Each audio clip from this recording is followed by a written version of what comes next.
ನನ್ನ ಹೆಸರು ಚಿತ್ತಾಪುರ್ ಭೀಮಸೇನಾಚಾರ್, ಗದ್ವಾಲಾಗಿರ್ತೀವಿ. ಆರ್ಗನೈಸರ್ ರಘುನಂದನಾಚಾರ್ಯರು ಬಹಳ 24 ಗಂಟೆ ಶ್ರಮಪಟ್ಟು ತೀರ್ಥಯಾತ್ರರ ಒಳ್ಳೇದಕ್ಕಾಗಿ ಅವ್ರ ಯಾತ್ರೆ ಚಲೋ ಮಾಡ್ಬೇಕಂತ ಹೇಳಿ ಬಹಳ ಶ್ರಮಪಟ್ಟಾದ್ರು. ಇನ್ನೊಂದು ವಿಷಯ ಹೇಳ್ಬೇಕಂದ್ರೆ ಊಟ ಬಹಳ ಚಲೋ ಇತ್ತು. ಊಟ ಟೈಮ್ಗೆ ಫಲಾರ. ಅವ್ರ ಆರ್ಗನೈಸಿಂಗ್ ಏನಂದ್ರೆ we never forgettable is organizing capacity. ಅವರು ಬಹಳ ಚಂದಾಗಿ ಆರ್ಗನೈಸ್ ಮಾಡಿದ್ರು. ಟೈಮ್ ಟು ಟೈಮ್ ಅನ್ನುವಂಥ ಟೈಮ್ಗೆ ಎಷ್ಟು ಪ್ರಯಾರಿಟಿ ಕೊಟ್ಟಾರಂದ್ರೆ nobody gives such priority to the time.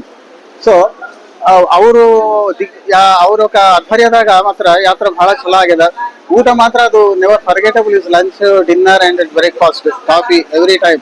ಪ್ರತಿಯೊಂದು ಟೈಮ್ಗೆ ಕಾಫಿ, ಟೀ ಆಗಲಿ, ಕಾಫಿ ಬೇಕಂದ್ರೆ ಕಾಫಿ, ಅವರಿಗೆ ಟೀ ಬೇಕಂದ್ರೆ ಟೀ, ಲಂಚ್ ಆಗಲಿ, ಟಿಫಿನ್ ಆಗಲಿ. ಅಷ್ಟು ಬದ್ರಿ ಯಾತ್ರದಾಗ ಎಷ್ಟು ಕಷ್ಟ ಇದ್ರೆ ಕೂಡ ನಾವು ಪ್ರತ್ಯೇಕವಾಗಿ 2ನೇ ಸಾರಿ ಬದ್ರಿಗೆ ಎದಕ್ಕೆ ಹೋಗಿ ಬಂದ್ರೆ ನಮ್ಗ ಮೊದಲನೇ ಸಾರಿ ಸ್ವಾಮಿ ದರ್ಶನ, ಬದ್ರಿನಾಥನ ದರ್ಶನ ನಾವು ಸರಿಯಾಗಿ ಆಗಿಲ್ಲ.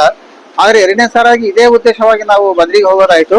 ಆದ್ರೆ ನಾವು ಸಂಪೂರ್ಣ 100ಕ್ಕೆ 100% ನಾವು ಬದ್ರಿ ಯಾತ್ರೆ ಸಂಪೂರ್ಣ ಮಾಡಿವಿ. ಅದು ಮುಖ್ಯ ಪ್ರತ್ಯೇಕ ಏನಂದ್ರೆ ಅದು ಸ್ವಾಮಿ ಮುಂದೆ ಕೂತು ನಾವು ಕನೀಸ ನೋಡ್ರಿ 2.5 ಗಂಟೆ ನಾವು ಸ್ವಾಮಿನ ಪ್ರತ್ಯಕ್ಷವಾಗಿ ನೋಡ್ತಾಯಿತ್ತು. ಅದು ಮಾತ್ರ ನಾವು ನಮ್ಮ ಜೀವಿತದಾಗ ಮಾತ್ರ we never forgettable such sweet memory and experience. It's always recording in our mind.